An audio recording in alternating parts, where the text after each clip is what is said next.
Ya, Bismillahirrahmanirrahim. Halo, Sobat Jawara Koi dimanapun berada. Kita ketemu lagi di channel Jawara Koi Indonesia yang membahas tentang perawatan kolam ikan koi, pengobatan ikan koi, dan segala hal yang berhubungan dengan ikan koi. Nah, sebelum kita lanjut ke videonya, ada baiknya teman-teman klik tombol like, subscribe, dan komen jika ada pertanyaan mengenai kolam ikan koi. Nah, kali ini kita lagi ada di daerah Sukadiri, Sepatan. Jati. Jati ya? Jati. Jati. Daerah Jati arah ke Mau. Ya, sekarang kita lagi berada di rumahnya salah satu penghobi dan juga orang yang aktif dalam komunitas, yaitu dengan Om Habib. Om Habib. Nah, ini kolamnya seperti yang kita lihat, airnya ya jernih. Juga ini untuk luasnya berapa Om kira-kira ini Om? 2,5 meter. 2,5 meter. Luas, panjang 6 meter. Panjang 6 meter ya. Kedalaman ya 1 meter lebih lah. Kedalaman 1 meter. Oh. Untuk tonasenya kira-kira berapa ini Om? 16 ton. 16 ton ya. Oh. Ini ikannya bagus-bagus, badannya juga oke semua. Ini berapa ekor Om kira-kira ini Om? 30 lebih mah. Enggak kehitung. Udah pernah ngitung ya? Pernah gitu. Ini 3. Jadi dihitungnya ini untuk ikannya overpopulasi, bisa dibilang begitu Om ya? Iya. Overpopulasi. Tapi ikannya di sini sehat-sehat semua. Nah, ini untuk chambernya ada berapa ini Om? Ada 5. 5. 5, 01 pompa. Yang satu pompa kosong ya? Iya. Berarti yang diisi media hanya 4. Mekanis 2. Mekanis 2, biologis 1, kimiawi 1. Oh iya. Jadi untuk mekanisnya pakai apa Om? Pakai busa bras yang pertama, yang kedua jaring nelayan. Chamber 1 bras, chamber 2 jaring nelayan. Chamber 3 biobol. Yang ketiga biobol. Yang keempat oyster sama karang jahe. Oh, yang keempat oyster sama karang jahe. Untuk pompa 16.000 kali 2. 16.000 kali 2 berarti iya. 32.000. 32.000. Oh. Jadi berarti kolamnya ini dalam 1 jam 2 kali filtrasi. Soalnya airnya ini 16.000 ton, 16.000 liter air kolamnya Om ya, tonasenya ya. Nah, jadi digerakin sama pompa 32.000 per jam. Berarti kan 2 kali filtrasi dalam 1 jam. Iya. Jadi wajar kalau ini tadinya saya dripping pakai air pump, terus air pumpnya keruh, saya tinggal makan. Oh, jadi air pumpnya keruh. Jadi ini kolamnya ini udah renovasi berapa kali ini Om? Baru 2 kali sama ini. Ini yang keduanya. Yang kedua. Berarti yang tadinya agak kecil atau kurang dalam atau gimana? Agak kecil sama kurang dalam, kemudian BD-nya juga kecil. Saya nggak betah gitu kan. Iya. Biasalah. Iya. Jadi seiring jalannya waktu, tahu sharing sama teman-teman yang lain, dan akhirnya kita sadar kalau ini kurang gitu. Jadi semakin banyak ilmu malah makin kelihatan punya kita tuh banyak kurangnya. Nah, ini berarti ini yang keduanya ini dirasa sama Om Habib ini udah proporsional atau masih ada lagi yang kurang nih untuk kolamnya ini? Masih, terutama di kedalaman. Oh, kedalaman ya Om. Kedalaman. Kalau chamber saya kira udah cukup. Udah cukup. Oh. Cuma kedalaman untuk seorang penghobi koi yang profesional juga masih butuh kedalaman lagi. Hanya saya pertimbangkan dulu itu ketika saya keduk, air semakin keluar. Sampah banyak waktu itu, karena ini dulunya bekas pembuangan sampah sebenarnya waktu saya urukan ya Om ya. Empang lele di sini dulu itu. Oh, dulu empang lele. Empang lele, kemudian dijadiin urugan pakai sampah. Ya. Akhirnya ketika bikin itu saya jadi takut sendiri karena semakin dalam semakin banyak airnya. Oh iya. Jadi nggak kurang puas ya Om ya. Jadi di bawahnya ini ada air yang nyembur ke atas gitu ya Om ya. Makanya ini bikinnya juga pakai bambu ditanam-tanamin dulu baru biar nggak ambles. Oh iya. Nah, itu yang saya sering bilang, untuk pemilihan lahan itu tergantung dari kondisi tanahnya masing-masing. Kadang orang bilang itu bikin kolam untuk segini dalamnya bisa didalemin, kan tergantung ada kondisi-kondisi lain ya. Itu ya yang seperti yang dibicarain sama Om Habib tadi. Ada juga kondisi yang ketemu batu di bawahnya itu, jadi nggak bisa didalemin lagi ya, terpaksa dinaikin ke atas. Nah, ini untuk maintenance-nya Om. Nah, ini kan pasti perlu maintenance kalau kolam begini. Iya. Nah, itu untuk maintenance-nya Om, 1 kali seminggu atau 2 minggu sekali atau sebulan sekali atau gimana Om?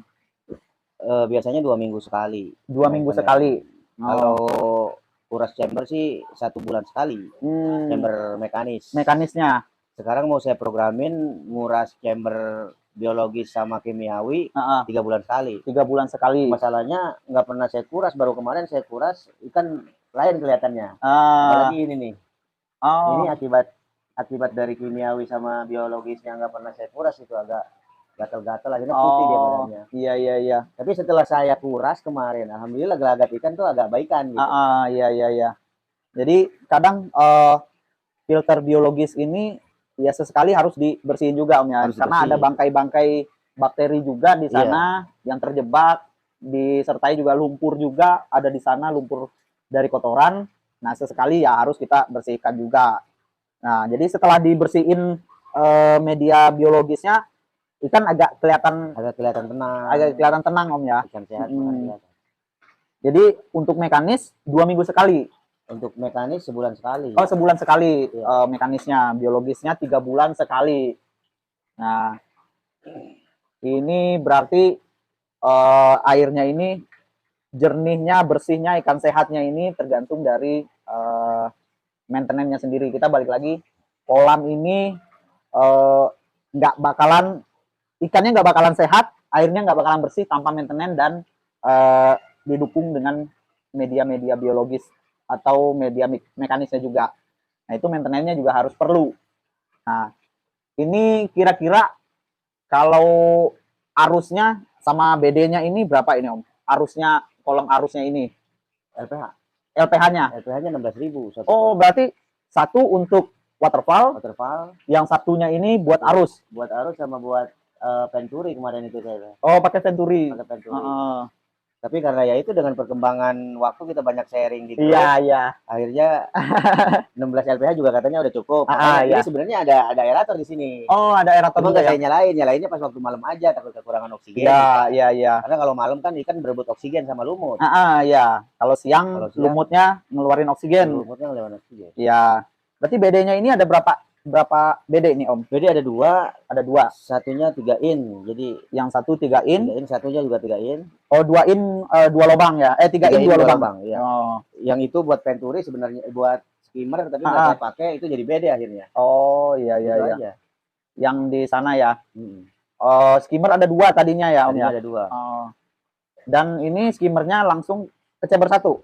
Ke chamber 2. Oh, ke chamber 2. Oh, iya. Berarti agak kurang sedotan dari BD-nya mungkin karena langsung ke chamber 2 ininya Om ya? Iya. Oh, iya. Jadi buat teman-teman di channelnya Jawara Koi ada juga kita bahas tentang masalah skimmer. Nah, itu ada di atas ada, nanti kita cantumin videonya yang mana. Nah, ini kita lihat ikan-ikannya itu lumayan jinak tuh. Bukan lumayan lagi, emang jinak Om ya, bisa dipegang-pegang tuh. Wah, ini kalau untuk Om sendiri posisinya ini sebagai murni penghobi atau seller atau farm atau gimana Om? Saya murni penghobi sebenarnya. Murni penghobi. Iya, cuma karena perkembangan waktu juga akhirnya kita kan nggak mungkin selamanya juga ngabisin duit buat beli. Iya. Tapi bagaimana caranya supaya kebeli pakan dari sirkulasi itu juga. Oh, dari penjualan ikannya juga Om ya? Penjualan ikannya juga. Dan ada juga yang suka datang, saya nggak siap, belum siap bahan, tapi ada yang ke rumah gitu. Terpaksa yang di kolam kecil saya ambil. Iya, berarti gitu. Ini kok ikan-ikan yang ada di sini kalau harganya cocok, dijual. Cocok diangkut. Oh, gitu. Dan berarti di sini nih bukan murni buat dipelihara atau ada ikan-ikan tertentu yang nggak dijual bagaimana nih Om?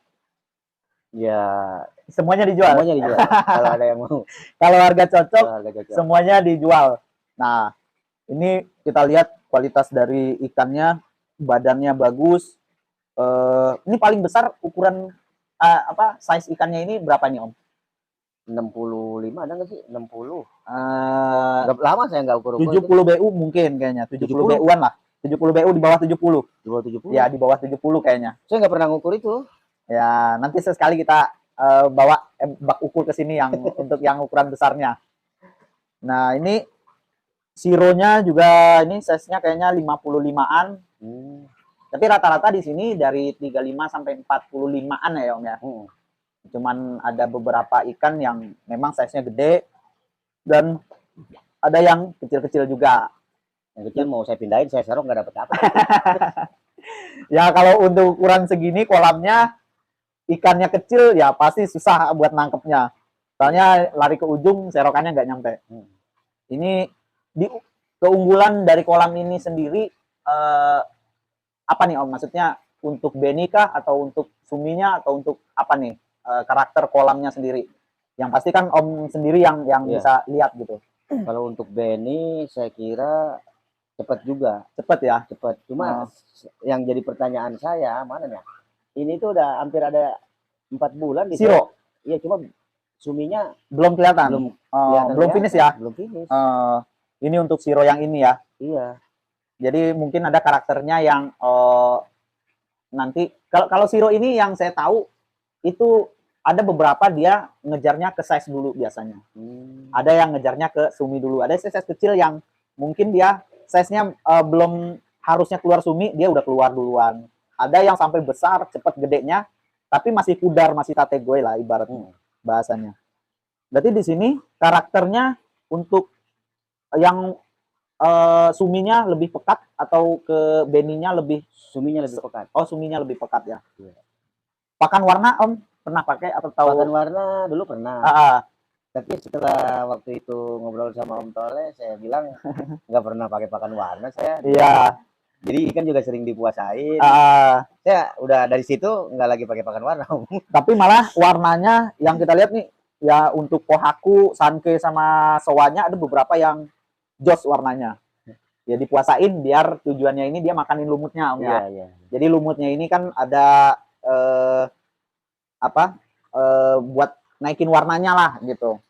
Jadi kadang ada beberapa ikan ini yang dengan makan lumut warnanya ini cukup, dan ada juga yang harus ditambahkan pakan warna, tapi nggak cuman beberapa karakter ikan gitu.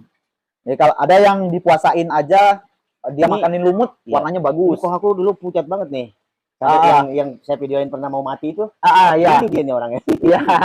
Sekarang itunya Beninya merahnya udah mulai keluar. Ya, dipuasain ya. Dipuasain lumutnya juga. Ini juga lumayan bagus lumutnya. Ya kan lumutnya ini bisa naikin warna juga.